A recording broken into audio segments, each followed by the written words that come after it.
บรรยายให้เห็นภาพรวมนะครับโดยเฉพาะอย่างยิ่งเรื่องของสิ่งที่เรียกว่าธรรมในอภิธรรมปิฎกซึ่งแยกเป็นสองส่วนก็ส่วนที่เรียกว่าธรรมที่มีเหตุปัจจัยปรุงแต่งที่เรียกว่าสังคตธรรมได้แก่สรรพสิ่งทั้งหมดในจักรวาลนี้ยกเว้นพระนิพพานธรรมประเภทที่หนึ่งธรรมอีกประเภทหนึ่งก็เรียกว่าอสังขตธรรมธรรมที่ไม่มีเหตุปัจจัยปรุงแต่งก็คือได้แก่พระนิพพานเพราะฉะนั้นเนื้อหาสาระหรือแก่นของคัมภีร์พระอภิธรรมปิฎกก็จะมีรากฐานอยู่บนเรื่องของธรรมทั้งสองประเภทที่ว่านี้ก็คือธรรมที่เรียกว่าสังคตธรรมและอสังคตธรรมถึงจะเรียกอีกอย่างหนึ่งว่าปรมัตถธรรมก็ได้ก็คือธรรมที่เป็นสิ่งที่เป็นของจริงของแท้มีอยู่จริงๆในโลกของธรรมชาตินอกจากนั้นอภิธรรมยังได้พูดถึงความจริงสองประเภทที่พวกเราสมควรที่จะต้องรู้ในเบื้องต้นก็คือในโลกนี้ชีวิตของเราเนี่ยเข้าไปเกี่ยวข้องอยู่สองส่วนที่สังคมมนุษย์ของเราสร้างกันขึ้นมาหรือบัญญัติกันขึ้นมากำหนดกันขึ้นมาเรียกว่าสมมติสัจจะหรือจะเรียกว่าบัญญัติก็ได้พวกนี้เราเกี่ยวข้องเป็นส่วนมากเลยก็ว่าได้ในชีวิตประจำวันในแง่ของภาษา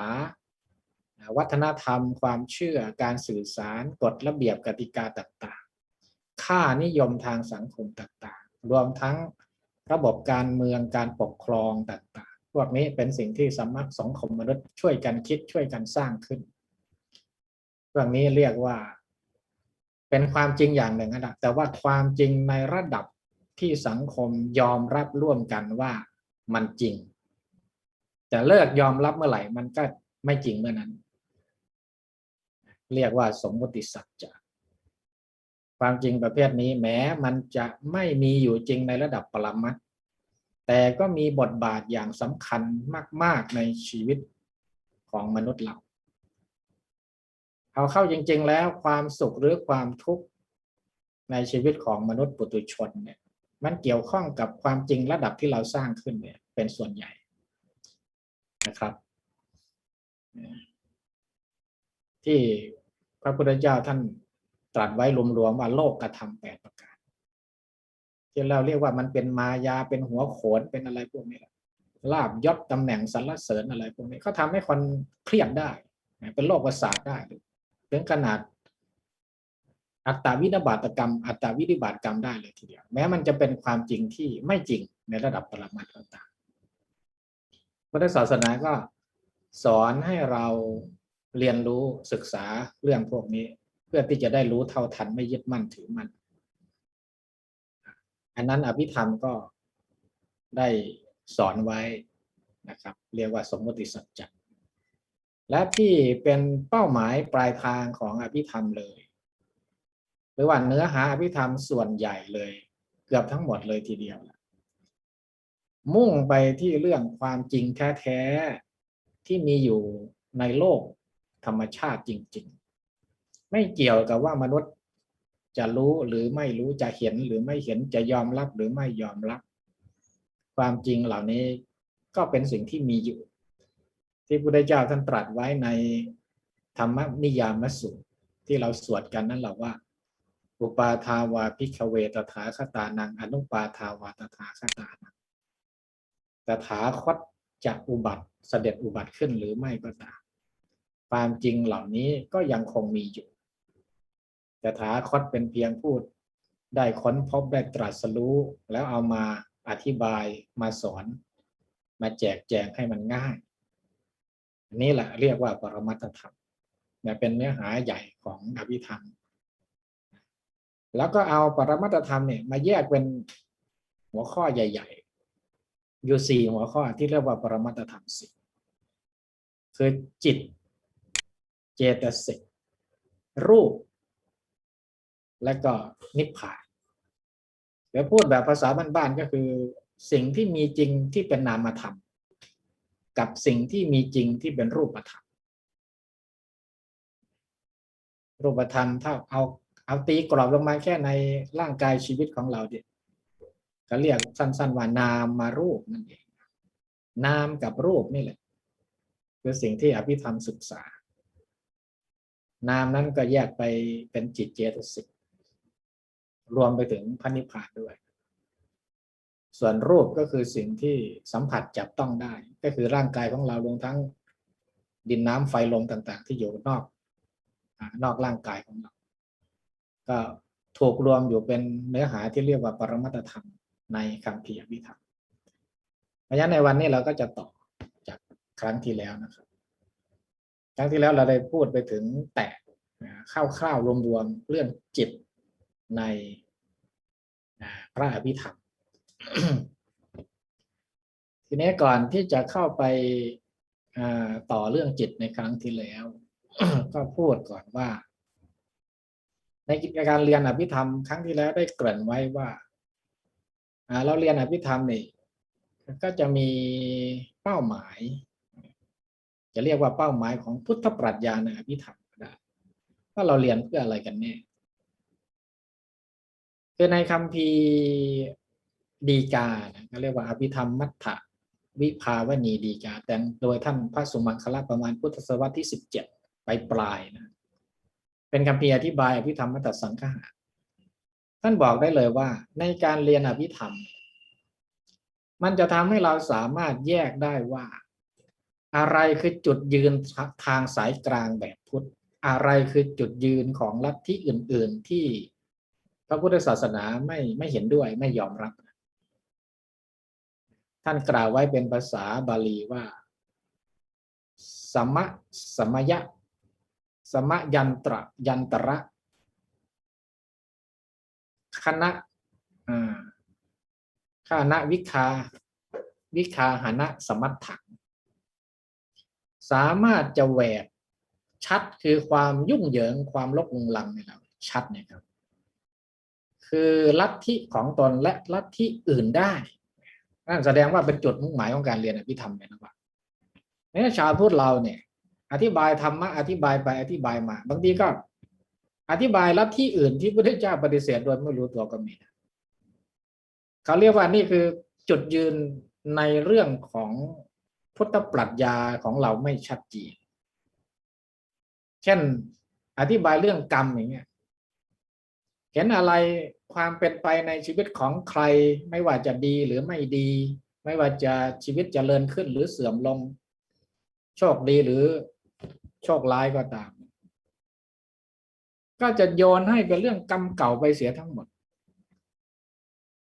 อะไรก็ว่าแสดงว่าคนนี้ได้ทำเขาไว้ในชาติที่แล้วมาชาตินี้ก็เลยถูกกระทำยุงกัดก็บอกว่าแสดงว่าชาติที่แล้วเราไปกัดเขาชาตินี้ก็เลยถูกยุงกัดอันนี้ก็โยนให้เป็นเรื่องกรรมเก่าไปเสียทั้งหมดไม่รู้เขารู้ได้ยังไงครับเขามีญาณอย่างรู้หรือเปล่าอันนี้ลัทธิกรรมเก่าเนี่ยพระพุทธเจ้าก็ปฏิเสธมาแล้วเขาเรียกว่าปุเพกัตตวาทพระพุทธเจ้าไม่เห็นด้วยกับพวกลัทธิกรรมเก่าพระพุทธเจ้าก็สอนกรรมแต่ก็ปฏิเสธกรรมแบบสุดโต่งนั่นก็คือเราอธิบายไปอธิบายมันก็จะสับสนไปเนื่องจากว่าพุทธปรัชญาอินเดียปรัชญาอินเดียเนี่ยส่วนใหญ่เลยยกเว้นพวกวัตถุนิยมเท่านั้นแหละพวกวัตถุนิยมก็คือพวกอุเฉททิฏฐิเนี่ยพวกโลกายัตโลกายัตตะก็คือเป็นพวกที่คล้ายๆกับปัจจุบันที่มีความเชื่อแบบวัตถุนิยมก็คือชีวิตเป็นเพียงวัตถุคล้ายๆเครื่องคอมพิวเตอร์ประมาณนี้ไม่มีชาตินี้ไม่มีชาตินะแต่ส่วนใหญ่แล้วปรัชญาอินเดียสอนร่วมกันในเรื่องของกรรมในเรื่องของการเวียนว่ายตายเกิดในเรื่องของชาติหน้าสอนคล้ายๆกันแต่ในรายละเอียดมันมีความต่างกันเพราะฉะนั้นถ้าอธิบายไม่ดีเนี่ยอธิบายไปประเดี๋ยวมาเราก็จะวกเข้าไปหาปรัชญาอินเดียสำนักอื่นที่พระพุทธเจ้าท่านปฏิเสธมาแล้วเพราะฉะนั้นตรงนี้ท่านก็เลยกล่าวว่าในตอนต้นของคำพีว่าคนที่เรียนอภิธรรมเนี่ยจะสามารถแหวกชัด คือความยุ่งเหยิงลบลุงลังระหว่างลัทธิของตนกับลัทธิของคนอื่นได้นั่นก็คือทราบจุดยืนของตัวเองว่าอธิบายพุทธยังไงให้เป็นพุทธแท้ๆไม่เอาคำสอนในศาสนาอื่นมาปนแล้วก็มากล่าวว่าเป็นของพระพุทธเจ้าสอนอันนี้ประเด็นที่หนึ่งนะครับประเด็นที่สองเนี่ยมันการเรียนอภิธรรมมันเป็นการฝึกมองโลกและชีวิตตามความเป็นจริงแม้ตอนที่เราเรียนระดับปริยัติเนี่ยมันจะไม่ถึงขนาดได้ตามความเป็นจริงเหมือนพระอรหันต์ที่เรียกว่ายถาภูตยานก็ตามแต่อย่างน้อยก็เข้าไปในคันลองของการฝึกการมองโลกมองโลกตามความเป็นจริงแบบที่อภิธรรมต้องการให้เรามองก็คือมองสรรพสิ่งทั้งหลายแบบไร้แก่นสารหรือไร้ตัวตนที่เรียกว่าอนัตตามองสรรพสิ่งว่าไร้แก่นสารไร้ตัวตนการมองแบบนี้ก็เกิดมาจากการใช้วิธีแยกย่อยเอาจิตเจตสิกรูปเนี่ยมาแยกย่อยลงไปหาองค์ประกอบเล็กๆๆๆคล้ายๆนักฟิสิกส์ก็จะเห็นความไร้แก่นสารไร้ตัวตนสิ่งที่ต้องการให้มองเรียนอภิธรรมต้องมองให้เห็นแบบนี้ได้สองมองสรรพสิ่งแบบกระแสแห่งเหตุปัจจัยที่เกิดดับต่อเนื่องที่เรียกว่าสันตติมองแบบนี้ก็มองแบบหลักอิทัปปัตตยตาหรือปฏิจจสมุปบาทอย่างที่กล่าวไว้ในการบรรยายครั้งที่หนึ่งว่าวิธีการอภิธรรมมีสองวิธีการใหญ่ๆวิธีการแบบหนึ่งเรียกว่าวิธีการแบบวิเคราะห์หรือการแยกย่อยลดทอนหน่วยของชีวิตหน่วยหนึ่งลงไปหาองค์ประกอบมูลฐานที่เรียกว่าธาตุสี่ขันธ์ห้ากับมองให้เห็นความสัมพันธ์ขององค์ประกอบย่อยๆนั้นในรูปแบบของเหตุปัจจัยที่อิงอาศัยกันเกิดขึ้นจะเรียกว่ามองแบบวิธีการแบบปฏิจจสมุปบาทก็ได้ความเกิดขึ้นอย่างต่อเนื่องในรูปกระแสเนี่ยท่านใช้คำว่าสันตติในมิลินทปัญหาท่านใช้คำว่าสันตตินอกจากนั้นยังช่วยเมื่อมองได้แบบนี้มองได้อย่างที่สองเนี่ยก็จะช่วยคลายความยึดมั่นถือมั่นอันนี้เป็นเป้าหมายทางจริยธรรมหมายถึงว่าการพัฒนาชีวิตช่วยคลายความยึดมั่นถือมั่นแบบมีตัวเราของเราที่เรียกว่าอหังการมะมังการนี้ได้ก็คือไม่เอาตัวเองเป็นศูนย์กลางของโลกของจักรวาลมองว่าเราก็เป็นหน่วยเล็กๆไม่ได้มีความยิ่งใหญ่โตอะไรในจักรวาลนี้แค่เป็นสิ่งที่มันเกิดขึ้นจากเหตุปัจจัยเท่านั้นเองไม่นานชีวิตมันก็คงจะดับไม่นานก็คงจะเกิดแก่เจ็บตายทำนองนั้นก็ช่วยผ่อนคลายลดความยึดมั่นถือมั่นได้อันนี้ก็เป็นการส่งเสริมการปฏิบัติวิปัสสนากรรมฐานดีๆนี่เองนะครับเป็นฐานต่อยอดไปสู่การเจริญกรรมฐานเรียกว่าจากปริยัติไปสู่ปฏิบัติการเรียนอภิธรรมนี่ไม่ได้สำเร็จเสร็จสิ้นหรือจบในตัวมันเองไม่ได้ว่าเรียนอภิธรรมจบแล้วก็คือจบยังไม่เพราะว่าถ้าพูดตามหลักสัตธรรมสามก็คือปริยัติปฏิบัติปฏิเวทเนี่ยการเรียนอภิธรรมในเชิงคัมภีร์ในเชิงปริยัติเนี่ยมันก็เป็นฐานไปสู่ปฏิบัตินี่แหละเพราะฉะนั้นอย่างที่บอกไว้ว่าถ้าเราไล่เรียงดูตั้งแต่ปริเฉดที่หนึ่งของอภิธรรมมัตตสังคหะไปถึงปริเฉดที่เก้าเนี่ยว่าด้วยกรรมฐานเห็นไหมจะเอากรรมฐานไว้ท้ายๆเลยนั่นก็แสดงว่าเป้าหมายของการเรียนปริเฉดที่หนึ่งสองสามสี่ห้าหกเจ็ดแปดมุ่งไปสู่ปฏิบัติก็คือกรรมฐานในปริเฉดที่เก้าชัดเจนเลยอันนี้ก็พูดให้เห็นเจตนารมณ์เป้าหมายของการศึกษาอภิธรรมในเชิงพุทธปรัชญานะครับทีนี้เมื่อกี้เราพูดว่าที่คัมภีร์อภิธรรมมัตตวิภาวินีที่ท่านบอกว่าถ้าเราเรียนอภิธรรมเข้าใจแล้วเนี่ยเราจะสามารถแยกได้ว่าอะไรคือจุดยืนของพุทธแท้ อะไรคือจุดยืนที่ไม่ใช่พุทธเราจะสามารถแยกได้ในเชิงของการมองปรมัตถธรรมมองความเป็นจริงของโลกและชีวิตมองสัจธรรมของโลกและชีวิตเนี่ยเราจะมองอย่างไรคือทุกศาสนาเนี่ยสอนให้มองเรื่องสัจธรรมกันทั้งนั้นแหละแต่สัจธรรมที่มองหรือถูกมองเห็นนั้นน่ะมันจะมีธรรมชาติที่แตกต่างกันถ้าพูดในภาษาปรัชญาก็เรียกว่าสอนให้เรามองเรื่องของอภิปรัชญาความจริงในระดับอภิปรัชญาจะบอกว่าเป็นความจริงระดับภาวะวิทยาก็ได้ ontology เพราะนั้นแนวคิดเรื่องอภิปรัชญาหรือภาวะวิทยาของพุทธเนี่ยนั่นก็คือการมองความจริงของโลกและชีวิตแบบมีเหตุปัจจัยเกิดขึ้นตั้งอยู่ดับไปตามเหตุปัจจัยและไร้ตัวตนหรืออัตตานี่แหละจุดยืนของพุทธเป็นอย่างนี้ทีนี้พระพุทธเจ้าวิธีการที่จะทำให้เราแยกให้ชัดในพระไตรปิฎก รวมทั้งอภิธรรมด้วย อภิธรรมเนี่ยก็พยายามฝึกให้เราแยกให้ชัดว่าจุดยืนในท่ามกลาง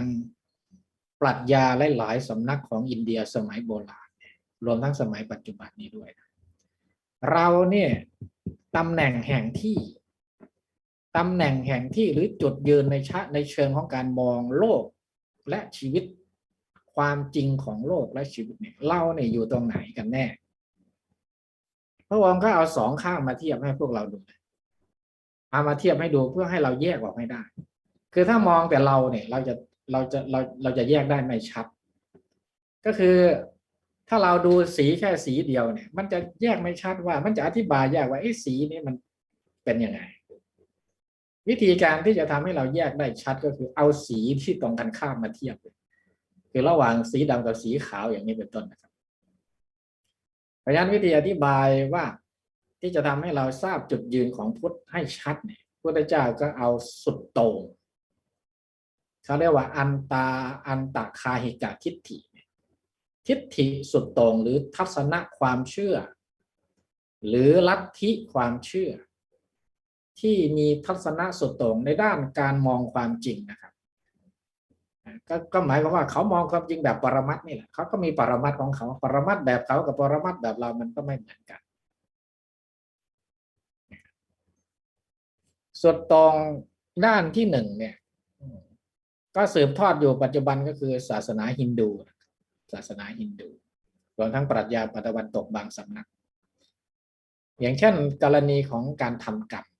ผู้ทำกรรมสมมติว่าเราทำกรรมในอดีตชาติกับผู้รับผลกรรมในชาตินี้ผู้รับผลกรรมในชาตินี้เป็นตัวตนหรืออัตตาเดียวกันนี่ก็คือทัศนะของแนวคิดเรื่องอัตตาของพราหมณ์ฮินดูไม่มีการเปลี่ยนแปลงจะมีความคงที่คงตัวคงทนอยู่ตลอดเวลาไม่มีการเปลี่ยนแปลงตัวตนอัตตาอันไหน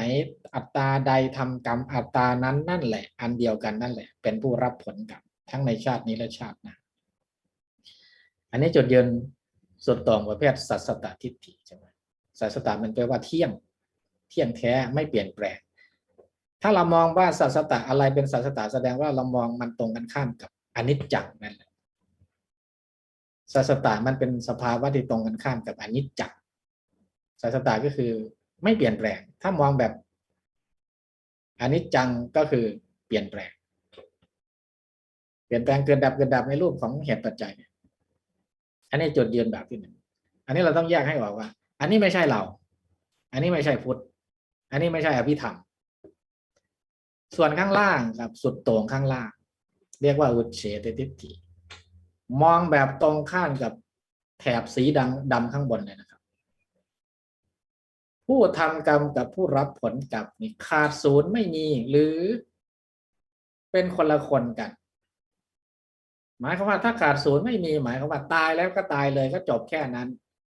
ชีวิตของเราเป็นเพียงก้อนวัตถุที่เกิดจากการรวมตัวกันของธาตุสี่ดินน้ำไฟลมไม่มีหรอกสิ่งที่เรียกว่าจิตมีวิญญาณที่ตายแล้วจะไปเกิดใหม่ไม่มีโลกหน้าก็ไม่มีโลกหน้าเป็นความหลอกลวง บาปบุญคุณโทษที่สั่งสมไว้ว่า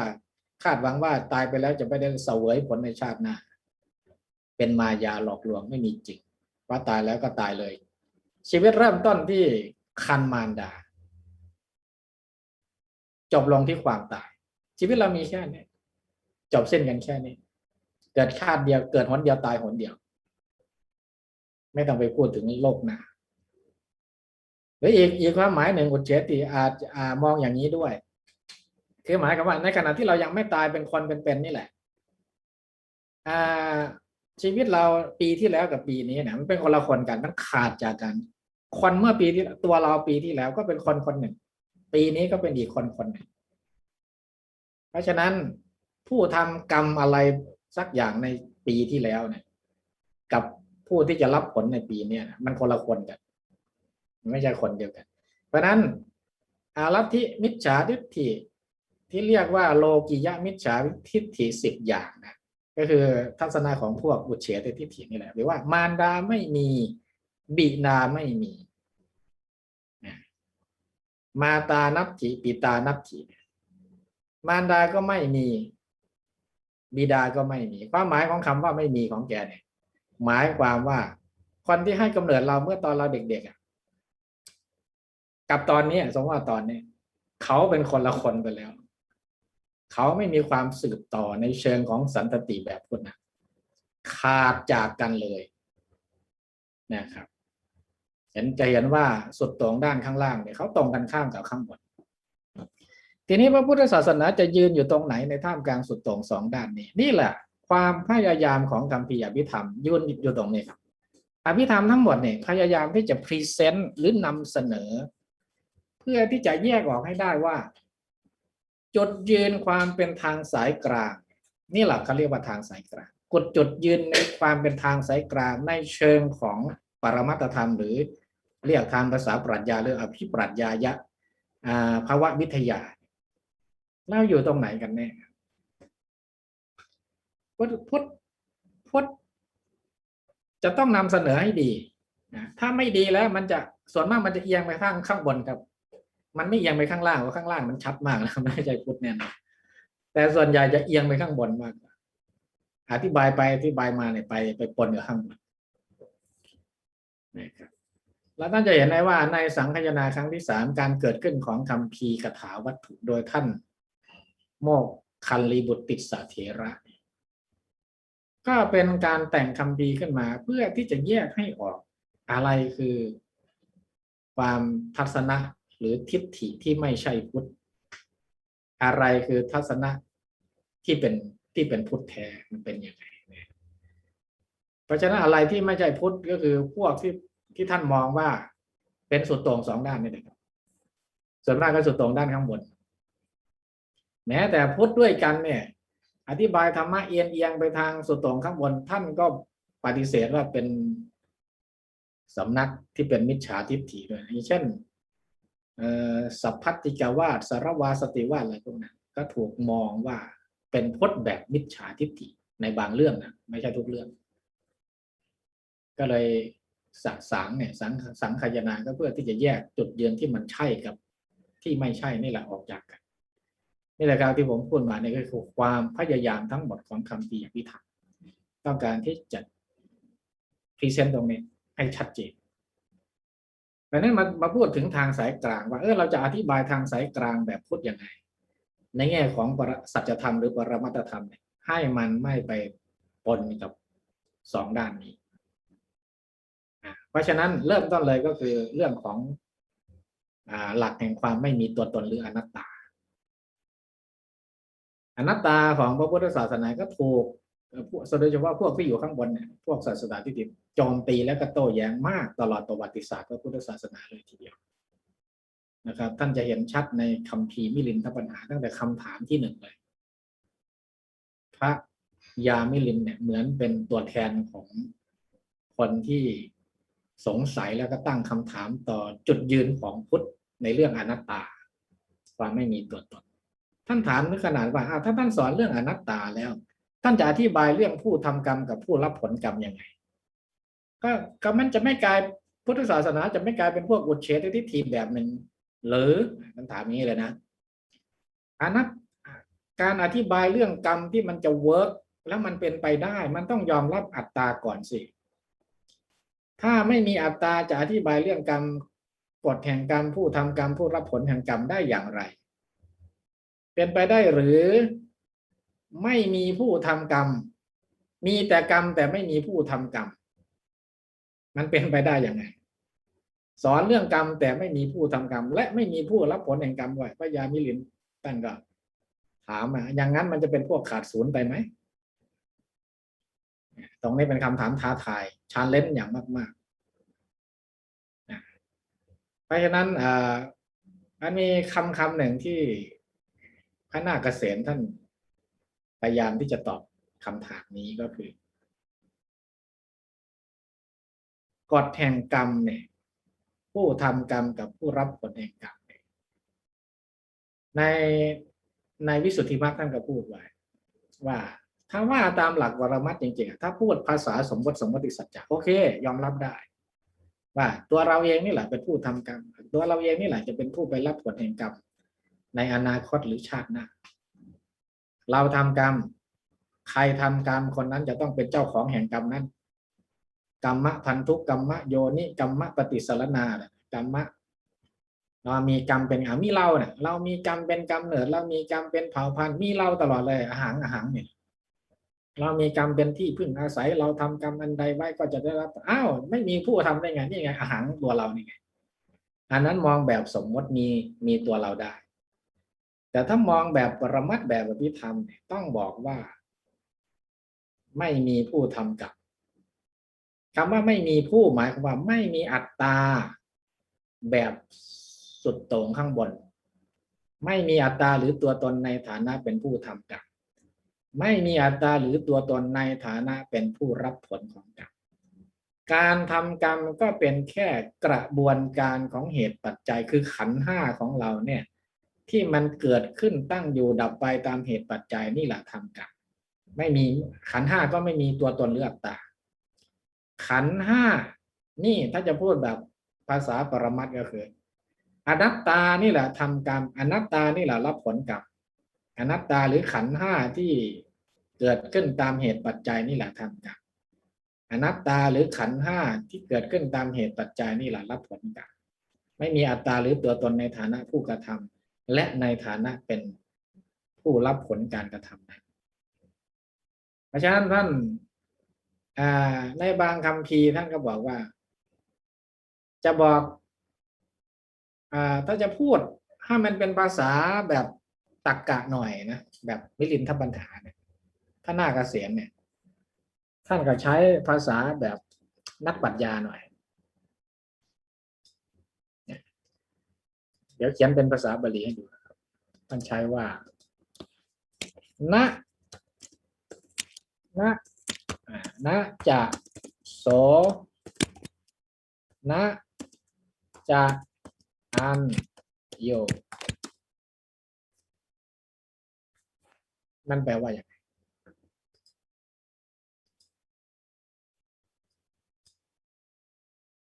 จะว่าเป็นคนเดิมคนนั้นนั่นแหละเป็นผู้ทำกรรมและคนผู้รับผลกรรมก็ไม่ใช่น่าจะโสเนี่ยจะว่าเป็นคนนั้นหมายว่าคนนั้นคนเดิมหมายว่าอัตราตัวตนอันเดิมเป็นผู้ทำกรรมและรับผลกรรมนั้นก็ไม่ใช่น่าจะอันโยจะว่าเป็นคนอื่นขาดจากกันเลยทีเดียวก็ไม่ใช่หมายความว่าถ้าเราบอกว่าเป็นคนเดิมนั่นแหละเราจะเป็นสัตตตทิฏฐิ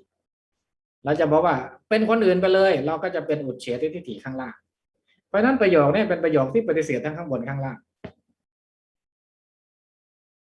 อันนี้เป็นประโยคที่แสดงถึงแนวคิดเรื่องทางสายกลางของท่านพระนาคเษนในมิลินทปัญหาผู้ทำกรรมกับผู้รับผลแห่งกรรมเนี่ยจะบอกว่าเป็นคนเดิมนั้นก็ไม่ใช่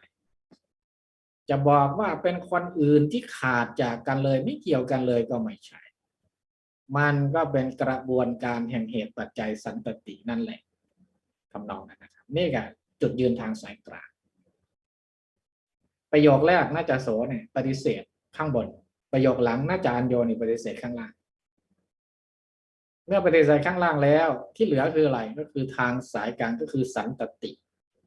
ความเป็นกระแสที่เป็นไปตามเหตุปัจจัยการเมตขออนุญาตใช้เวลาอธิบายนิดหนึ่งเพราะว่ามันเป็นจุดยืนที่สำคัญอย่างยิ่งของคัมภีร์สายอภิธรรมที่ต้องการอธิบายทั้งหลายทั้งปวงเนี่ยในคัมภีร์วิธรรมต้องการพรีเซนต์จุดยืนตรงนี้ให้ชัดเจนตรงกลางนี่นะครับ ทีนี้อย่างที่เคยนำเสนอในครั้งที่แล้วเนี่ยเอามาทบทวนเพื่อที่จะก่อนที่จะเข้าไปสู่ประเด็นที่มันละเอียดไปกว่านั้นก็คือการได้มาซึ่งประเด็นหรือเนื้อหาของอภิธรรมที่เรียกว่าปรมัตถธรรมสี่อย่าง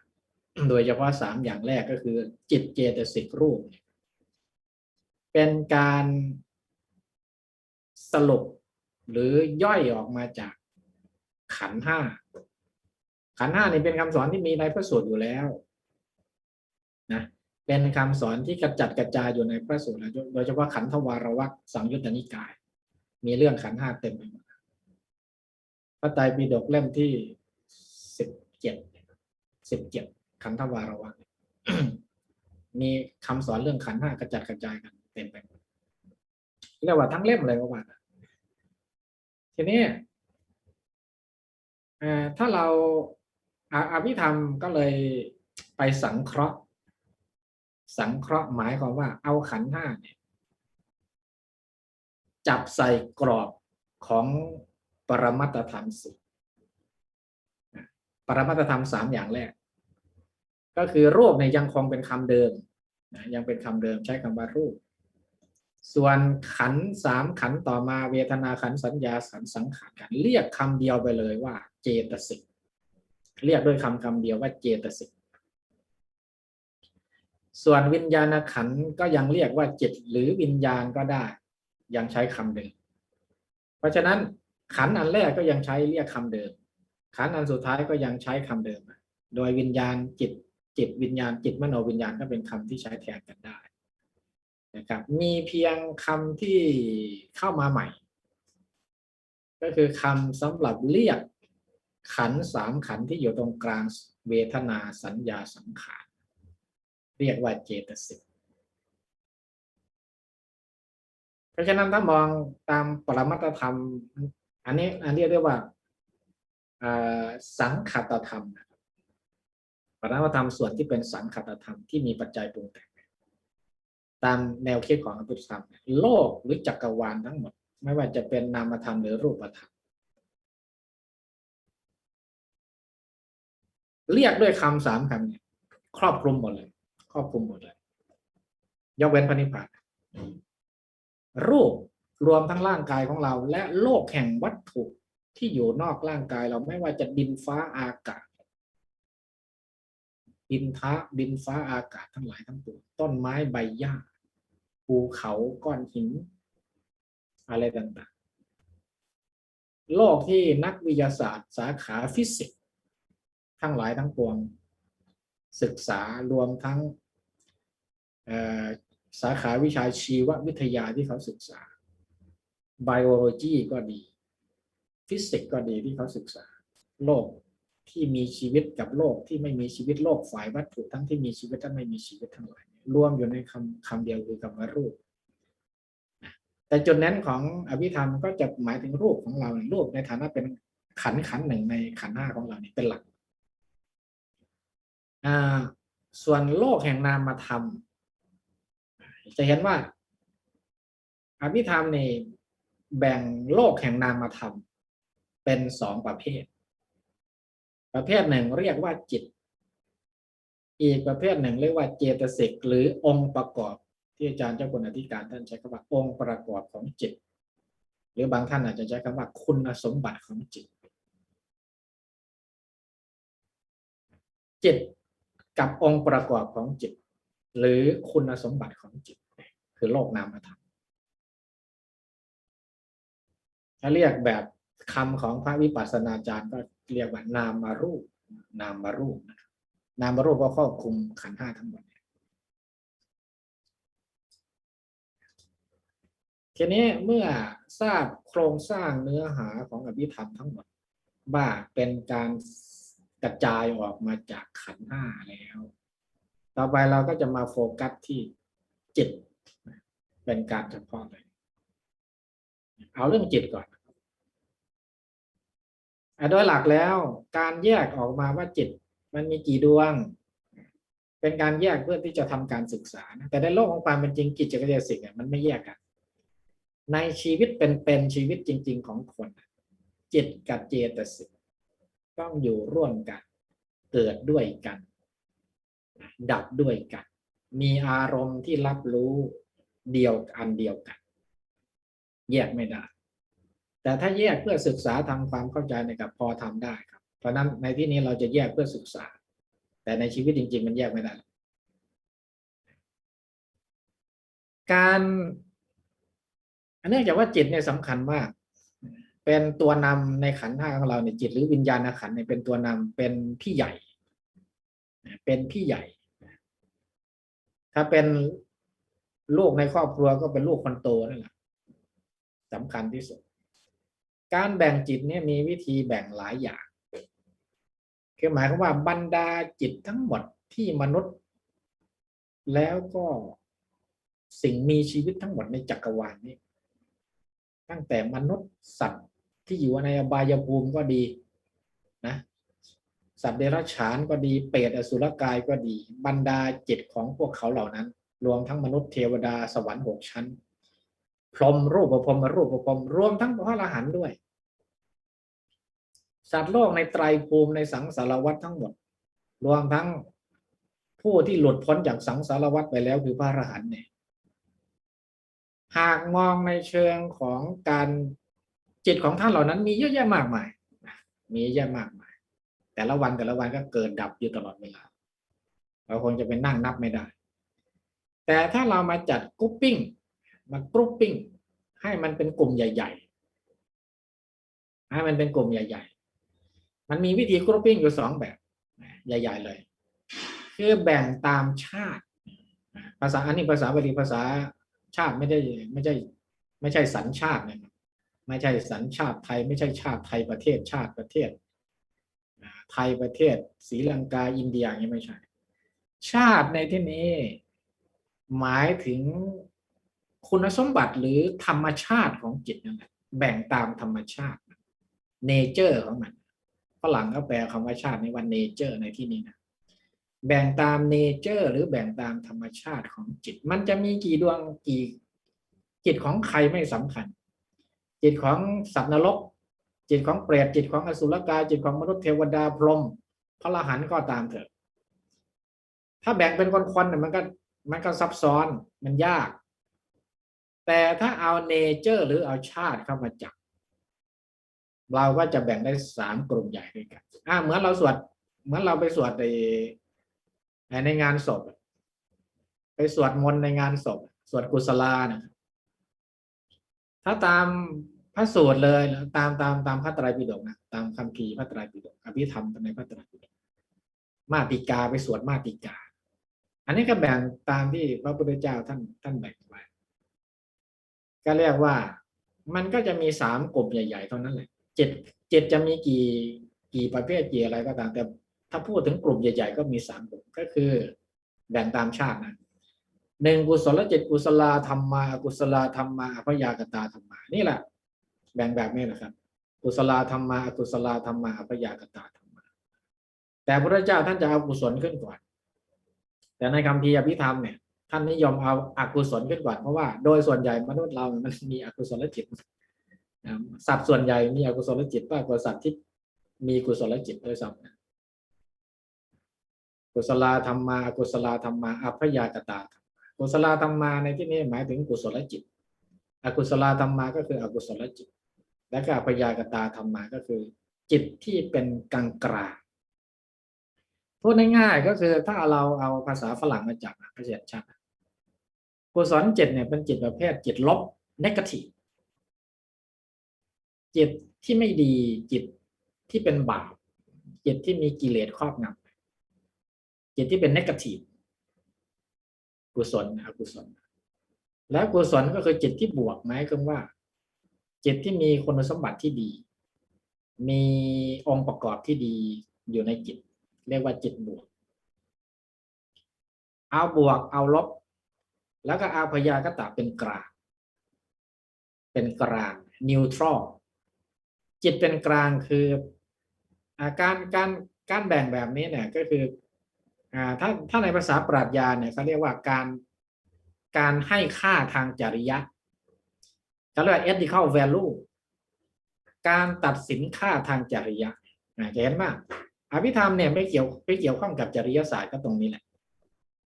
ไปเกี่ยวข้องจริยศาสตร์ในภาษาทางปรัชญาก็คือตรงนี้คือเราสามารถมองจิตด้วยการให้ค่าทางจริยะที่ภาษาฝรั่งเขาเรียกว่าethical judgment คือการตัดสินเชิงคุณค่าทางจริยะถ้าจิตประเภทหนึ่งกลุ่มหนึ่งเนี่ยเป็นจิตที่เป็นลบ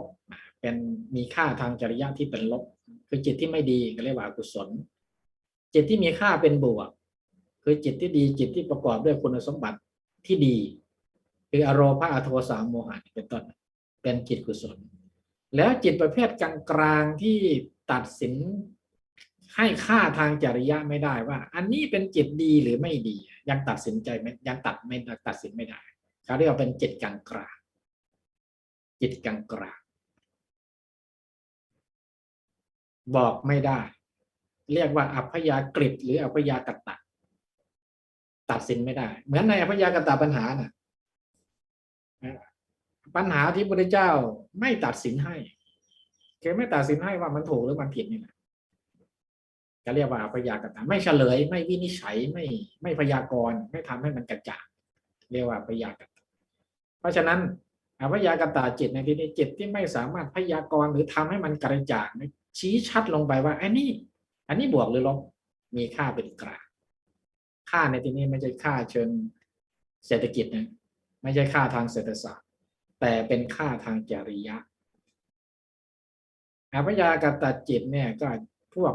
วิบากจิตต่างๆรวมทั้งกิริยาจิตซึ่งเป็นจิตของพระอรหันต์ด้วยเพราะนั้นเวลาพระอรหันต์ทำกรรมทำอะไรก็ตามไม่เรียกทำกรรมทำอะไรก็ตามจะไม่ตัดสินการกระทำของพระอรหันต์ด้วยค่าทางจริยะอันนี้พระอรหันต์ทำดีพระอรหันต์ทำกุศลโอ้นี่พระอรหันต์ทำไม่ดีพระอรหันต์ทำชั่วเนี่ยเราจะไม่ตัดสินอย่างนั้นเราเรียกว่ากิริยาเฉยๆเพราะมันให้ค่าทางจริยะไม่ได้เพราะท่านหลุดพ้นแล้วท่านไม่มีเจตสิกประเภทคือท่านข้ามมันก็เรียกว่าโลกุตตระข้ามเขาเรียกว่าการตัดสินค่าทางจริยะที่เป็นบวกหรือลบเนี่ยเราตัดสินในโลกของสังสารวัฏที่มีการเวียนว่ายตายเกิดก็เรียกว่าตายภูมิทั้งสามจิตของคนที่ยังไม่หลุดพ้นเนี่ยมันจะมีค่าทางจริยะประเภทไม่บวกก็ลบรวมทั้งมีจิตประเภทหนึ่งของคนที่อยู่ในสังสารวัฏเนี่ยเรียกว่าวิบากกับจิตก็จะมีค่าเป็นกลางอันนี้แบ่งตามเรียกว่าแบ่งตามธรรมชาติหรือจะแบ่งตามคุณภาพก็ยังว่าได้แบ่งตามคุณภาพเพราะฉะนั้นอันนี้ก็เป็นเครื่องมือในการเข้ามาจัดการนี่คำใหญ่ๆพวกนี้เนี่ยในภาษาอภิธรรมเรียกว่ามาติกาเวลาเราไปสวดมาติกาก็คือคำที่เป็นหรือแนวคิดคอนเซปต์หรือคำที่ใช้เป็นแม่บทในการจัดระบบคำสอนที่นักปราชญ์ทางอภิธรรมนักคิดทางอภิธรรมได้สร้างได้คิดขึ้นมาเขาเรียกว่ามาติกาเนี่ยจะแปลเป็นภาษาไทยคือแม่บทหรือในภาษาอังกฤษว่า matrix แม่บทคำที่มันเป็นแม่หมายว่ามันเหมือนเป็นมาติกามาจากคำว่ามาตาที่แปลว่ามารดาเราจึงแปลว่าแม่บทมันเป็นคำใหญ่ที่สามารถจะสังเคราะห์จิตทั้งหลายทั้งปวงเข้ามาอยู่ภายใต้อันเดอร์ที่ว่าเป็นร่มใหญ่คล้ายๆเป็นร่มเวลาเราร่มใหญ่ๆเรากลางออกไปอัมเบล่า มันก็จะมีอะไรต่างๆที่อยู่ภายใต้ร่มอันนี้เยอะแยะมากมายเพราะฉะนั้นมาติกาหรือแม่บทเนี่ยจึงเป็นวิธีการอย่างหนึ่งของอภิธรรมที่นักปราชญ์สายอภิธรรมพยายามที่จะคิดขึ้นถ้าเทียบกับคณิตศาสตร์มันใช้สาขาคณิตศาสตร์สาขาหนึ่งที่เรียกว่าทฤษฎีเซตเซตของนั่นเซตของนี่แล้วก็มีสมาชิกของเซตอยู่ภายในเซตเซตที่มีสมาชิก A B C D 1 2 3ในภายในแล้วก็มีวงเล็บไว้สมาชิกอยู่ภายในเพราะฉะนั้นมาตริกามันมีลักษณะคล้ายๆเป็นคำเรียกรวมเป็นคำรวมที่มีองค์มีสิ่งต่างๆอยู่ภายในนั้นสมาชิกอะไรต่างๆอยู่ภายในนั้นมากมายเนี่ยก็เป็นแนวคิดในการจัดระบบคำสอนของอภิธรรมนะครับเพราะนั้นกุศลก็ดีอกุศลก็ดีอภิยากิจก็ดีนี่คือคำประเภทมาติกาคำใหญ่ที่สังเคราะห์แล้วก็รวมเอาจิตประเภทต่างๆย่อยๆเข้ามาอยู่ในกลุ่มทั้ง3กลุ่มนี้ได้ทั้งหมดเลยก็เรียกว่าติกามาติกาติกาแปลว่า3ถ้าเทียบนะมันเป็นความตรงกันนะสอดคล้องกันดีกว่าไม่ใช่ตรงกันโดยบังเอิญโลกในระดับเล็กสุดเล็กชนิดที่ว่าตามองไม่เห็นกล้องจุลทรรศน์ก็ส่องไม่เห็นในระดับที่เรียกว่าอะตอมทางด้านฟิสิกส์เนี่ยเราจะเห็นว่าอนุภาคที่มันเล็กกว่าอะตอมคำว่าอะตอมเป็นคำเรียกรวมสิ่งต่างๆคำว่าอะตอมเนี่ยก็อาจจะเรียกว่ามาตริกาในอภิธรรมก็ได้นะเป็นคำใหญ่ที่มีความหมายรวมองค์ประกอบย่อยๆอยู่ภายในนั้นจำนวนมาก เราเห็นว่าอะตอมหนึ่งตามหลักของฟิสิกส์สมัยใหม่อันนี้มันไม่ได้เหมือนกันพอที่จะเอาเป็นเครื่องมือในการมาเทียบเคียงอธิบายได้เราเห็นว่าภายในนั้นมันก็จะมีสิ่งที่เราเรียกว่าอิเล็กตรอนมีประจุไฟฟ้าเป็นลบนิวตรอนสีแดงๆที่มีเครื่องหมายบวกคืออิเล็กตรอนไม่ใช่สีฟ้าที่เป็นวงกลมมันโคจรมันมีวงโคจรของมันโคจรรอบๆนิวเคลียสที่อยู่ข้างในอันนี้เขาเรียกว่าอิเล็กตรอนส่วนสีเหลืองๆซึ่งมันไม่มีเครื่องหมายบวกหรือลบเนี่ยมันมีค่าเป็นกลางเขาเรียกว่านิวตรอนก็มาจากคำว่านิวเตอร์หรือนิวตรอนในภาษาอังกฤษแปลว่ากลางส่วนโปรตอนสีแดงๆเนี่ยมันจะมีค่าเป็นมันจะมีประจุไฟฟ้าเป็นบวกนะมันจะมี3ค่าอันนี้เป็นค่าทางฟิสิกส์นะไม่ใช่ค่าทางจริยะ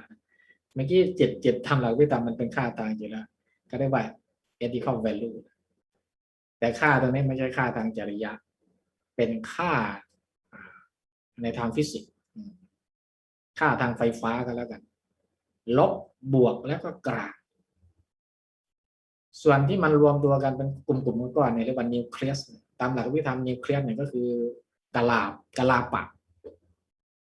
ะเนี่ยบางคนแปลว่าคลัสเตอร์ก็มีหรือนิวเคลียสก็ได้ก็จะเห็นว่าโลกทางวัตถุของที่นักวิทยาศาสตร์ศึกษาเมื่อศึกษาลดทอนลงไปหาหน่วยมูลฐานของมันเนี่ยเราก็จะเห็นทั้งส่วนที่เป็นบวกส่วนที่เป็นลบและก็ส่วนที่เป็นกลางโลกของอภิธรรมเมื่อเราแยกย่อยจิตลงไปจนถึงหน่วยมูลฐานของมันก็จะสามารถกรุ๊ปปิ้งจิตบางกลุ่มเนี่ยมีค่าเป็นลบในทางจริยธรรมจิตบางกลุ่มมีค่าเป็นบวกในทางจริยธรรมจิตบางกลุ่มมีค่าเป็นกลางๆทางจริยธรรม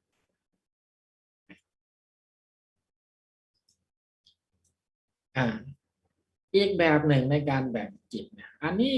นิยมแบ่งในคัมภีร์รุ่นหลังคือคัมภีร์อภิธรรมเช่นอภิธรรมมัตตสังคหะก็ดีอภิธรรมมัตตวิภาวณีก็ดีท่านจะนิยมวางโครงของหนังสือหรือคัมภีร์ของท่านตามกรอบการแบ่งตามภูมิชั้นมันง่ายดีมันอธิบายง่ายดีแบ่งตามภูมิชั้นก็ให้เรานึกถึงหนังสือไตรภูมิพระล่วงในสมัยสุโขทัยโดยพระยาฤทัย หรือเวลาเรานึกถึงเขาพระสุเมนเขาพระสุเมนหรือเขาพระเมรุเนี่ยเราจะเห็นโครงสร้างของจักรวาลตามแนวคิดจักรวาลวิทยาของคนโบราณนะเขาพระสุเมนเนี่ยมันก็จะสูงลดหลั่นกันไปตามลำดับตั้งแต่ไปด้านใต้ของภูเขาลงไปอยู่ในบาดาลอยู่ในน้ำเนี่ยนะแล้วสูงกันไปเรื่อยๆสูงไปเรื่อยนอกจากจะหมายถึงภูเขาในเชิงกายภาพในเชิงวัตถุแล้วยังหมายถึงภูมิสถานที่อันเป็นที่อยู่ภพภูมิอันเป็นที่เกิดที่อยู่ของสัตว์ที่อยู่ในสังสารวัฏด้วยยอดสุดของภูเขาก็นู่นเป็นที่อยู่ของสูงเลยยอดภูเขาขึ้นไปก็เป็นพวกรูปภพมารูปภพขึ้นไปส่วนบนยอดภูเขาสูงสุดของเขาพระสุเมนก็เป็นที่อยู่ของพระอินทร์ท้าวสักกะเนี่ยท้าวสักกะผู้ปกครองเทวดาในทั้งหลายลดหลั่นกันมาก็สวรรค์ลดหลั่นมาแล้วก็สัตว์ที่ต่ำลงมาส่วนมนุษย์เราก็อยู่ในบนพื้นราบอยู่ในทวีปในชมพูทวีปพื้นราบอันนี้ก็มองแบบนี้มองแบบชั้นภูมิหรือมองแบบลดหลั่นจากสูงไปหาต่ำคือตามแนวคิดเรื่องไตรภูมิเพราะฉะนั้นการแบ่งแบบนี้ก็แบ่งตามแนวคิดในไตรภูมิพระร่วงอันเดียวกันในคัมภีร์อภิธรรมมัทธสังฆาก็แบ่งตามนี้ใช้โครงสร้างนี้เป็นการนำเสนอเป็นกรอบในการนำเสนอจิตทีนี้ตามภูมิชั้นเนี่ยถ้าแบ่งเป็นภูมิใหญ่ๆของจิตของสรรพสัตว์ในจักรวาลเนี่ยนะไม่ว่าจะเป็นสัตว์ที่เกิดในภูมิไหนในไตรภูมิเนี่ยพูดง่ายๆก็คือมันก็แบ่งเป็นโลกิยะกับโลกุตตระเท่านั้นแหละ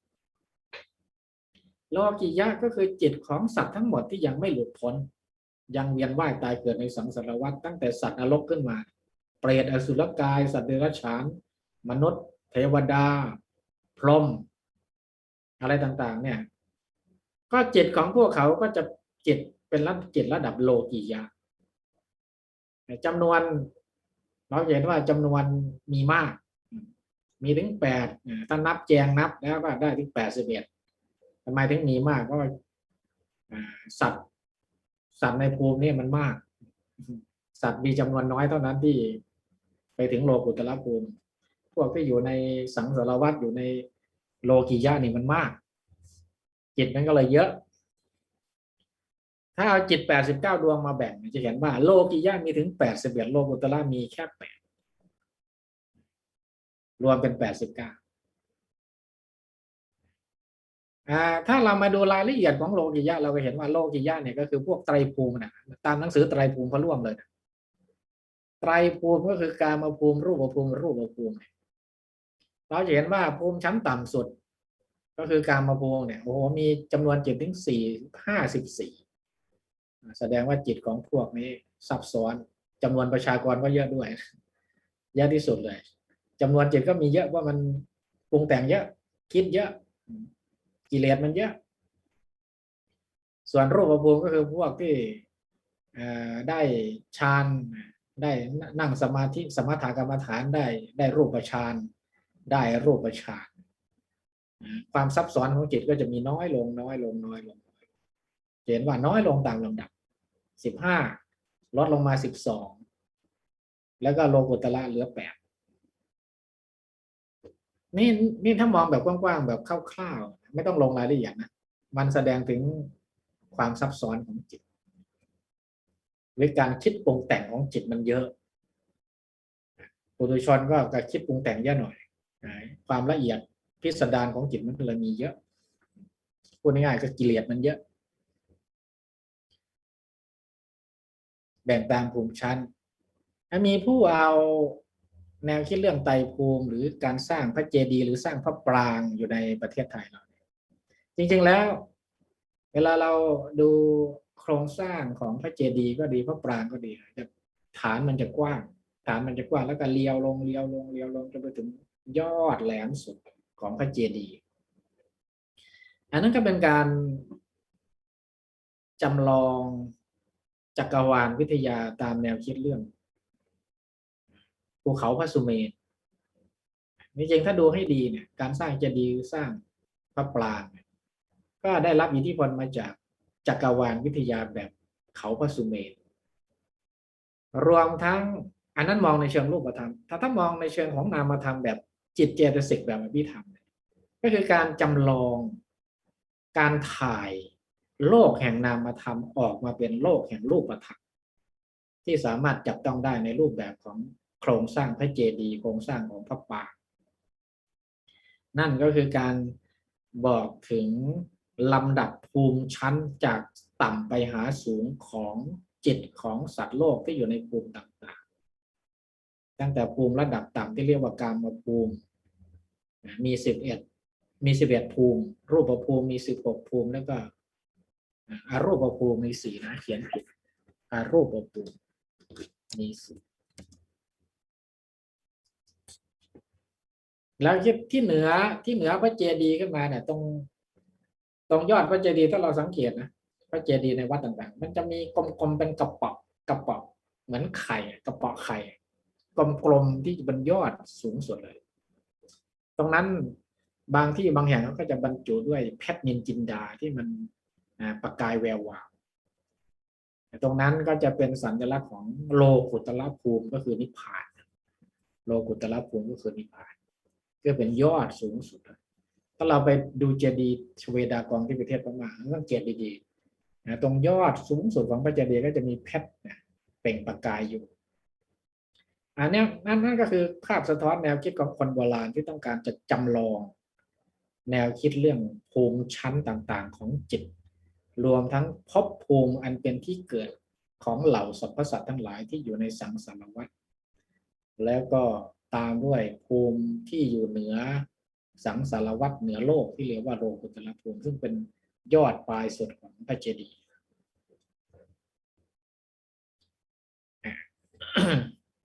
การแบ่งจิตตามภูมิที่ว่านี้จากต่ำไปหาสูงนะครับจริงๆแล้วภูมิของจิตเนี่ยจะมีอยู่4ภูมิแต่ว่าคัมภีร์ส่วนใหญ่ท่านจะพูดถึงเฉพาะไตรภูมิก็คือกามภูมิรูปภูมิและอรูปภูมิตรงนี้ท่านต้องการที่จะเน้นแสดงให้เห็นสภาวะหรือความทุกข์สภาพชีวิตของสัตว์ที่เวียนว่ายตายเกิดอยู่ในสังสารวัฏยังไม่หลุดพ้นอย่างเช่นหนังสือไตรภูมิพระล่วงเนื้อหาส่วนใหญ่ของหนังสือไตรภูมิพระล่วงก็ต้องการนำเสนอให้เห็นสภาพชีวิตของสัตว์ที่อยู่ในสังสารวัฏคือภูมิ3ภูมิข้างต้นเป็นหลักโดยเฉพาะภูมิที่1เนี่ยมีเนื้อหาเยอะมากอย่างที่บอกไปแล้วว่าแนวคิดเรื่องจักรวาลวิทยาแบบไตรภูมิแบบเขาพระสุเมรุเนี่ยเวลาพุทธศาสนาพูดถึงสิ่งที่เรียกว่าจักรวาลวิทยาหรือ cosmology ไม่ใช่เป็นการพูดถึงจักรวาลในเชิงกายภาพเหมือนนักวิทยาศาสตร์พูดเวลานักวิทยาศาสตร์ก็ศึกษาจักรวาลเช่นระบบสุริยะจักรวาลมีดวงอาทิตย์เป็นศูนย์กลางมีดาวต่างๆโคจรเป็นบริวารของดวงอาทิตย์นี่มีดาวพุธดาวศุกร์ดาวอังคารโลกของเราโคจรรอบมีกาแล็กซี่มีอะไรต่างๆอันนั้นก็เป็นการมองจักรวาลในเชิงของกายภาพในเรื่องของรูปถ้าพูดตามหลักกันนะก็คือมองเฉพาะในส่วนที่เป็นรูปเป็นหลักแต่เวลาที่พระพุทธศาสนามองเรื่องจักรวาลนอกจากจะพูดถึงจักรวาลในเชิงกายภาพในเชิงเขาเรียกว่าในเชิงฟิสิกส์ในเชิงวัตถุแล้วเนี่ยยังมองสัมพันธ์กับจิตใจโลกแห่งนามธรรมเรื่องของศีลธรรมความดีความชั่วการเวียนว่ายตายเกิดเรียกว่าเป็นจักรวาลวิทยาแบบองค์รวมก็ว่าได้ไม่ใช่ว่าพูดถึงจักรวาลก็พูดแต่โลกวัตถุล้วนๆอธิบายกฎแห่งฟิสิกส์ล้วนๆทางวัตถุแต่จะมองครอบคลุมไปถึงสภาพชีวิตของสัตว์ต่างๆที่อยู่ในสากลจักรวาล ที่ไปเชื่อมโยงสัมพันธ์กับความดีความเชื่อชั่วหรือเรื่องศีลธรรมของพวกเขาด้วยเพราะฉะนั้นการวางโครงสร้างแบบนี้จะเห็นว่าถ้าเราเอาหลักบุญจริยาวัตถุมาจับจะเห็นว่ามันจะลดหลั่นกันพอดีเลยอันนี้เทียบแบบกว้างๆเราจะเห็นว่า โลกของสัตว์หรือสภาพภูมิจิตของสัตว์ในระดับกามภูมิในที่นี้หมายถึงสรรพสัตว์ผู้ยังติดอยู่ในรสของกามคุณทั้งห้าคือรูปเสียงกลิ่นรสรสอร่อยทางตาหูจมูกลิ้นกายใจเนี่ยอิทธารมอนิธารมทั้งหลายเกี่ยวข้องกับพวกอิทธารมอนิธารมเนี่ยในชีวิตประจำวันก็ใช้ตาใช้หูใช้จมูกใช้ลิ้นใช้กายใช้ใจของตนนะเสพความอร่อยของโลก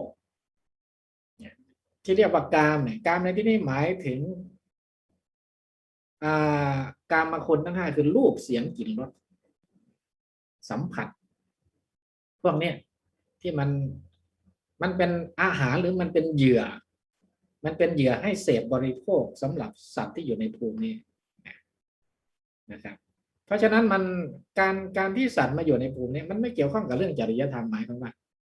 อย่างเช่นสมมติว่าอบายภูมิสี่เวลาเราพูดถึงอบายภูมิสี่เราก็จะมักจะพูดถึงว่าสัตว์ที่ไปเกิดในอบายภูมิอบายภูมิสี่ย้อนกลับไปแล้วเขียนว่า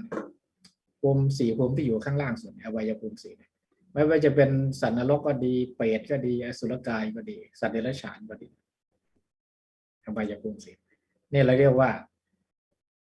เขาอยู่ในชั้นกลางแบบเราแต่ว่าเป็นชั้นกลางชั้นที่ต่ำเขาเรียกว่ากามทุกขติภูมิที่อยู่ในกามเหมือนกันแต่ว่ามันเป็นภูมิที่ไม่ดีภูมิที่ไม่มีความสุขว่างั้นเราก็จะอธิบายว่าเพราะกรรมผลกรรมเขากรรมของเขาเนี่ยเขาอาจจะเป็นคนโลภไม่ให้ทานไม่รักษาศีลหรือผิดศีลผิดทานนี่แหละผิดศีลผิดทานโดยเฉพาะผิดศีลแล้วก็ไม่ทำบุญไม่ให้ทานคือหมายความว่าเป็นความดีโลกของสัตว์กรรมภูมิเป็นความดีระดับนี้เป็นหลักเป็นความดีระดับให้ทานหรือไม่ให้ทานก็จะไปสู่อบายหรือไม่รักษาศีลก็จะกลายเป็นเปรตเป็นอะไรพวกนี้เพราะฉะนั้นโลกของกามภูมิมันจะเป็นความดีระดับพื้นฐานความดีระดับการให้ทานความดีระดับการรักษาศีลหรือเป็นความชั่วระดับการให้ทานเป็นความชั่วระดับการรักษาศีลก็จะทำให้ชีวิตของสัตว์อยู่ในภูมิพวกนี้ถ้าเราไล่บนกิริยาวัตถุทานศีลภาวนาส่วนภาวนาเนี่ยมันเป็นภูมิของจิตของบุคคลผู้ที่เจริญภาวนาทีเวลาเราพูดถึงภาวนาก็จะมีสองอย่างคือสมถะภาวนาหรือสมถกรรมฐานกับวิปัสสนาภาวนาหรือวิปัสสนากรรมฐานอันนี้ก็เรื่องของการพัฒนาทางด้านจิตใจศีลกับทานมันเป็นความดีในเชิงสังคมเป็นหลักส่วนภาวนาเป็นเรื่องความดีภายในจิตใจเพราะฉะนั้นสัตว์ที่ไปเกิดใน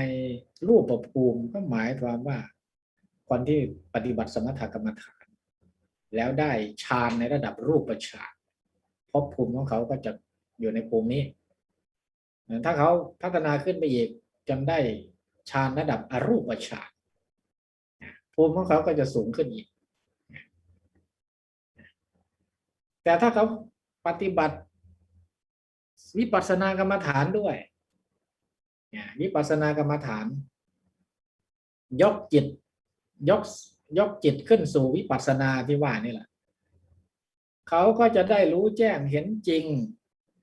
ตามความเป็นจริงของสิ่งทั้งหลายเห็นอนิจจังทุกขังอนัตตาเบื่อหน่ายคลายกำหนัดและก็ตัดกิเลสได้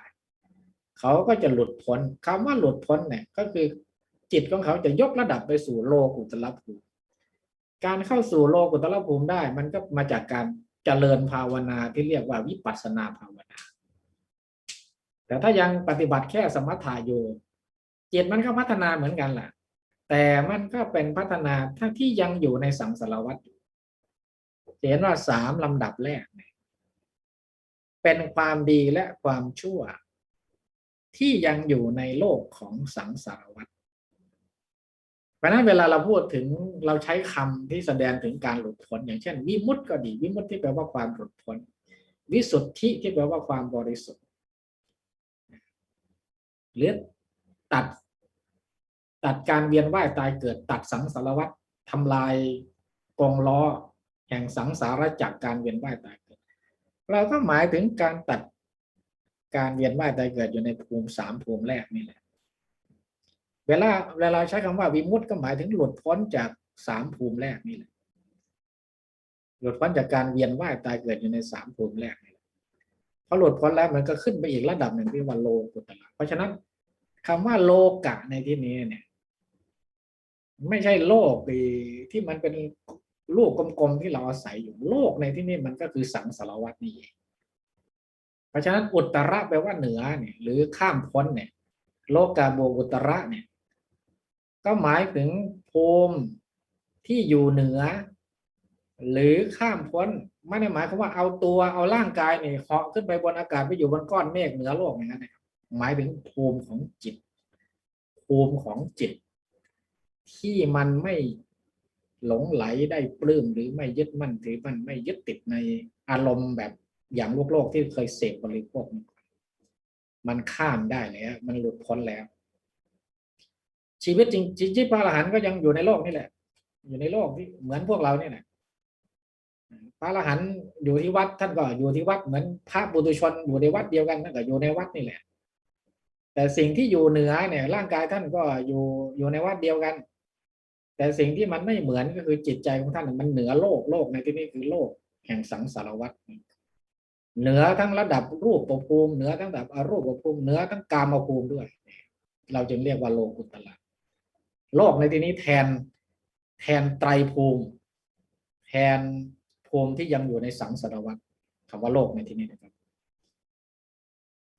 โอเคทีนี้ต่อไป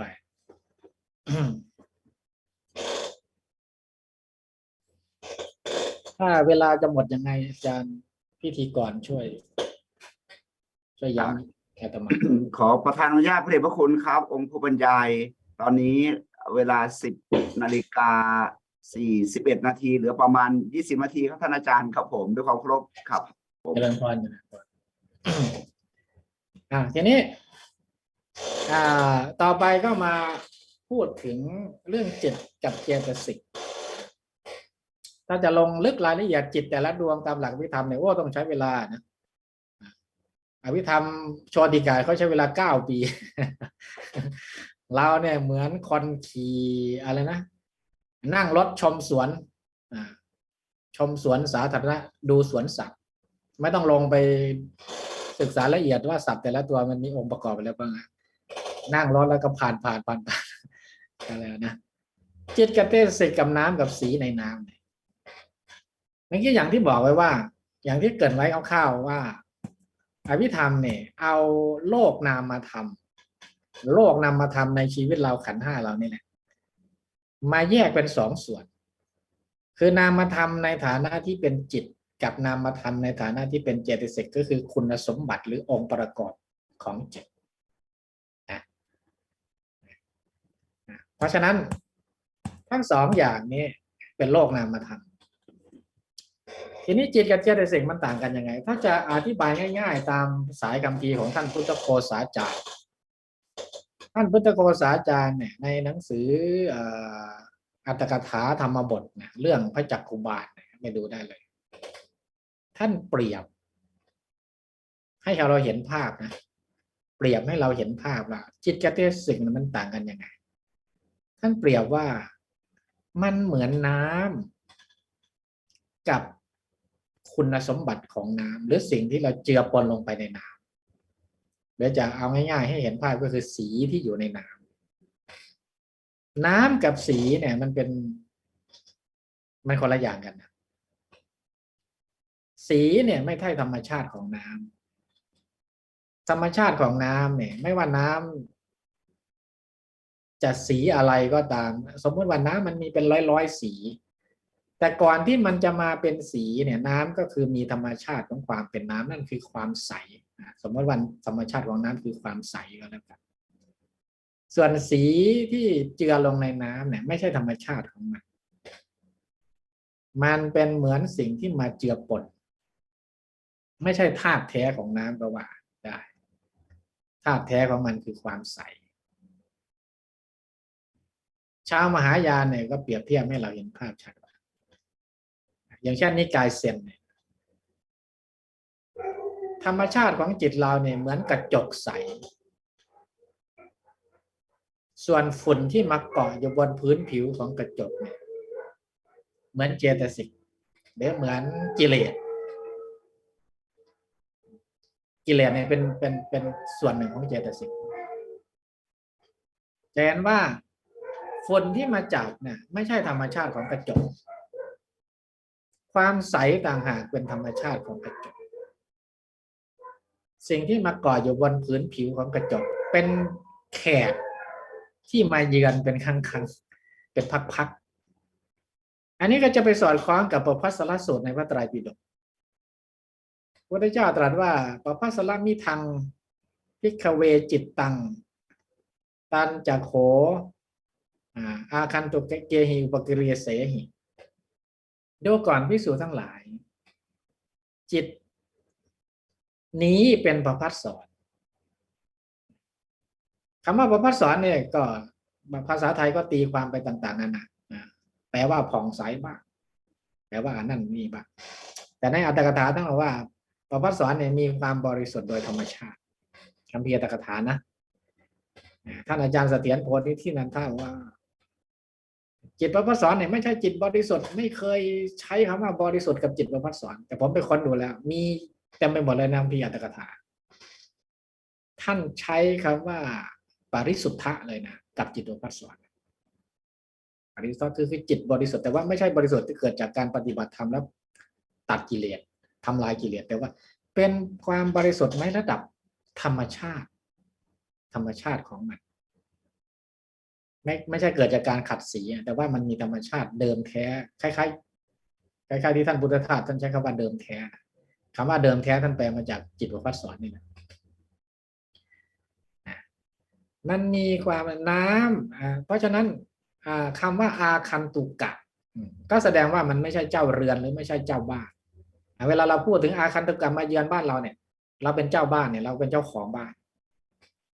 แต่อาคันตุกะหรือแขกที่มาเยือนไม่ใช่เจ้าของบ้านหลังนั้นเขาเป็นแขกที่มาเป็นครั้งคราวเพราะฉะนั้นอาคันตุเกหิอุปกิเลเสหิเนี่ยในทัศนะของพระอัตถกถาจารย์ก็ดีหรือนิกายเซนก็ดีท่านมองว่าแค่กิเลสเนี่ยมันไม่ได้มาทำให้จิตของเราขุ่นตลอดเวลา24 ชั่วโมงนะมันก็มาเป็นครั้งๆเป็นคราวๆนะจิตเหมือนน้ำใสเจตสิกเหมือนสีที่เราเจือลงไปในน้ำธรรมชาติแท้ๆของน้ำคือความใสน้ำมีความหลากหลายเพราะถูกเจือด้วยสีต่างๆธรรมชาติแท้ๆของจิตคือประภัสสรหรือรู้อารมณ์บางทีเราจะเรียกว่าจิตทั้งหมดนะทั้ง89 ดวงนะมันมีธรรมชาติร่วมกันอย่างหนึ่งคือรู้อารมณ์ตามหลักอภิธรรมอารัมมณังอารัมมณะนะชานะนะลักขณังชานะนะลักขณังจิตมีการรู้อารมณ์เป็นลักษณะหรือเป็นธรรมชาติในคัมภีร์อัตถกถาทั้งหมดท่านใช้ว่าปกติมโนปกติปริสุทธะนะมีความบริสุทธิ์คำว่าปกติในภาษาบาลีสันสกฤตในเป็นภาษาที่ใช้ทางปรัชญาภาษาไทยเอามาใช้คำว่าปกติหรือปกติแต่ว่าความหมายมันจะเพี้ยนไปแต่ว่าเดิมทีคำนี้หมายถึงธรรมชาติฝรั่งจะแปลว่า natural ปกติเนี่ยคือจิตตามธรรมชาตินั่นเองจิตมีหลากหลาย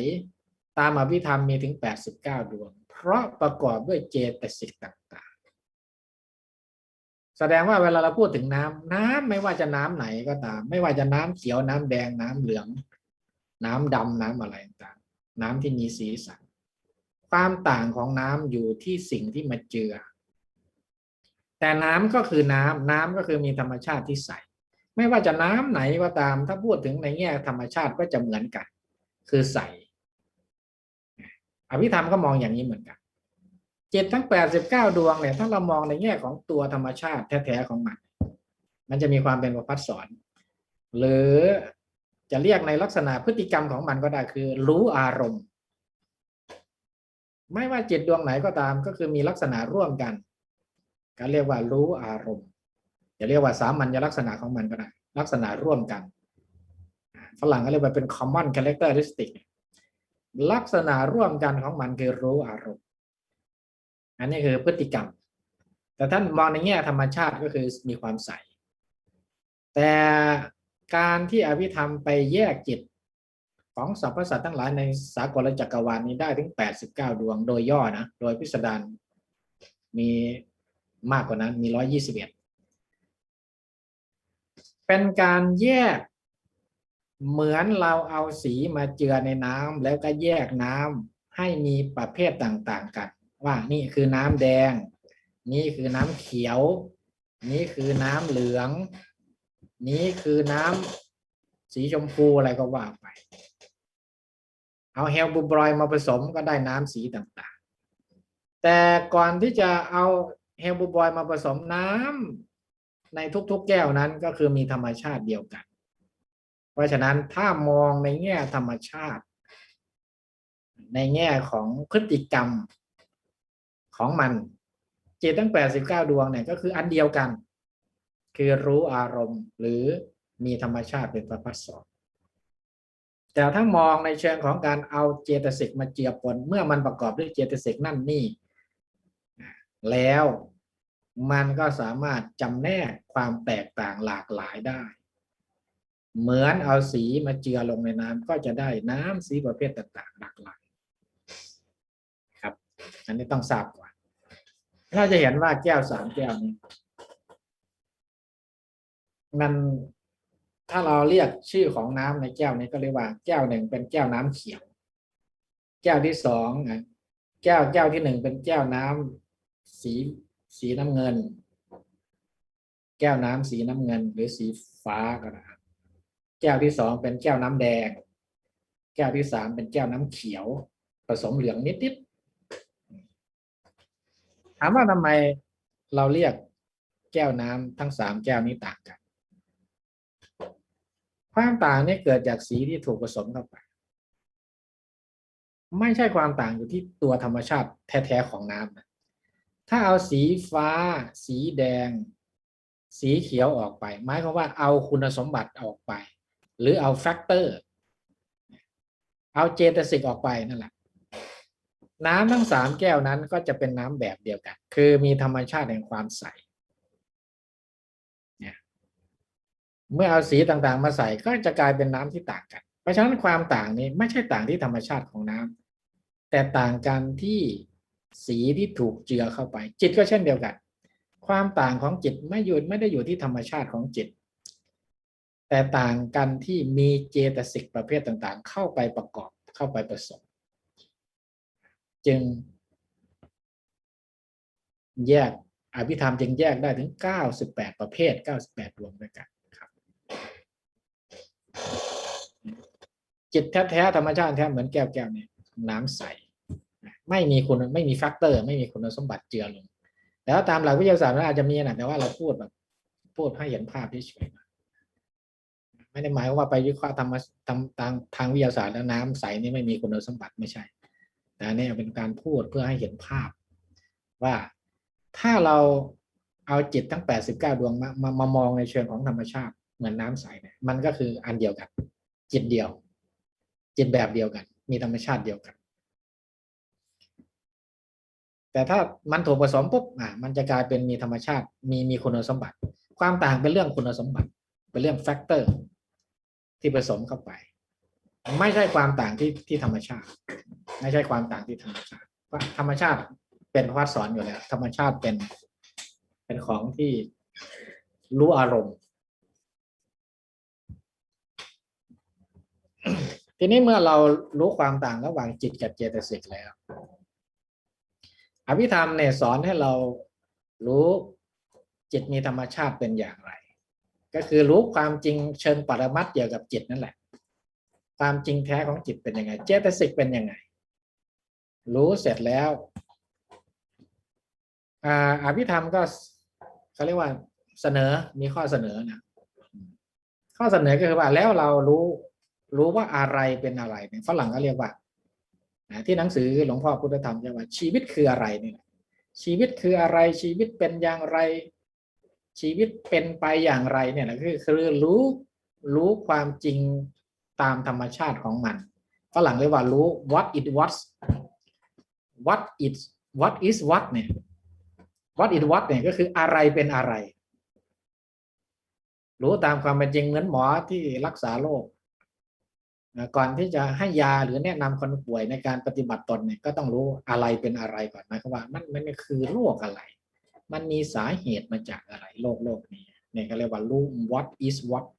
อะไรคืออะไรอะไรเป็นอะไร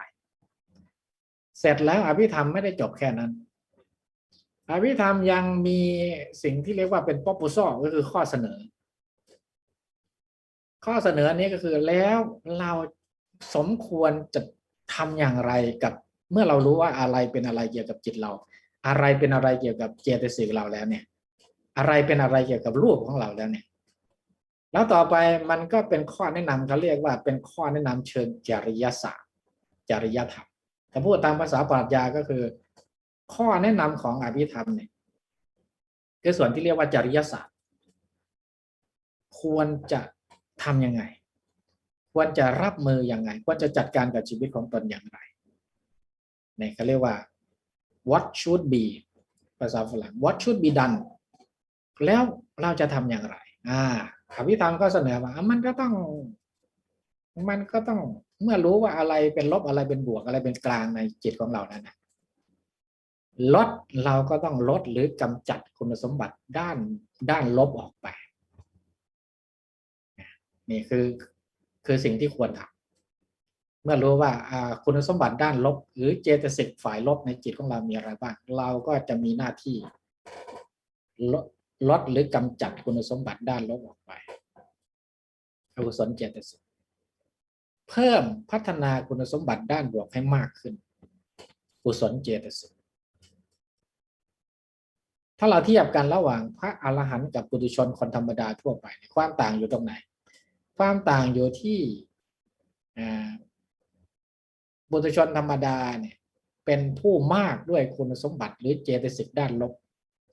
เหมือนน้ำที่มีความสกปรกมากน้ำขุ่นน้ำเน่ามีแฟกเตอร์หรือความสกปรกอยู่ในน้ำเยอะส่วนน้ำที่ขุ่นน้อยน้ำใสอาจจะใสไม่มากแต่ปานกลางนี่นะ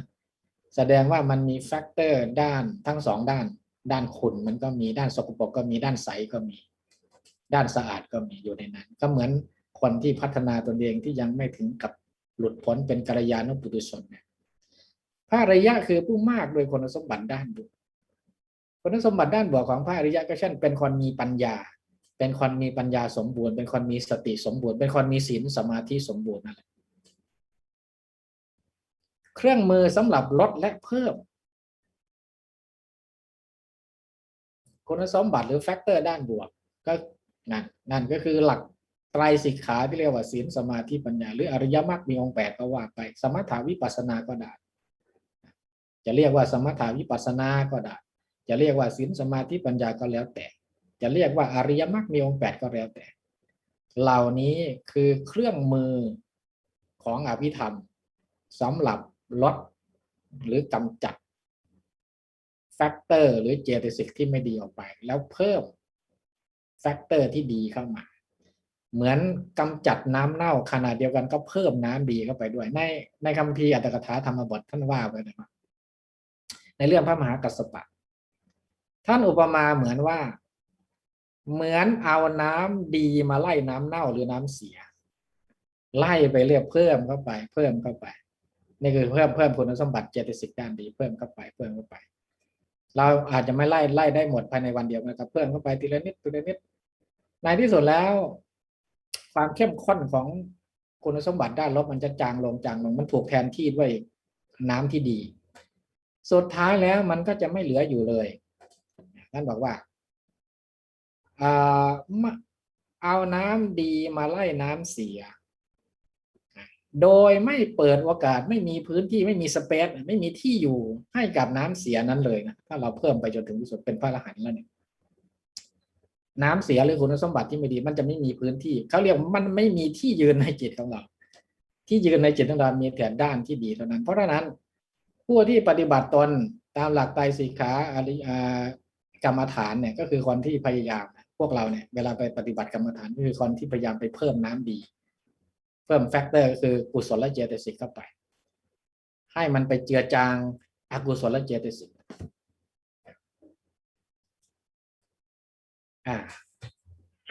ถ้าหมดเวลาอาจารย์เตือนอาตมาได้เลยนะอาจารย์เกียรติศักดิ์ ครับพระเดชพระคุณก็ตอนนี้10:59 นาทีครับผมพระเดชพระคุณจะเมตตาหัวข้อนี้แล้วก็จะสรุปแล้วก็เปิดโอกาสให้สอบถามสัก2-3 ประเด็นไหมครับผมเอาสไลด์นี้เกิดนำเพื่อจะมาต่อครั้งต่อไปเนาะครับผมเมื่อกี้เราพูดถึงบวกลบแล้วก็กลางแล้วในนี้หัวข้อต่อไปนี้ก็จะพูดถึงลบอภิธรรมจะเริ่มด้วยลบก่อนแต่พระพุทธเจ้าจะเอาบวกก่อนนะเวลาเราสวดมาติกากุศลธรรมะอกุศลธรรมะพยากตาธรรมะบวกแล้วก็ลบแล้วก็กลางแต่อภิธรรมเนี่ยก็อย่างที่บอกนะท่านเรียงลำดับเนื้อหาของอภิธรรมตามจากต่ำไปหาสูง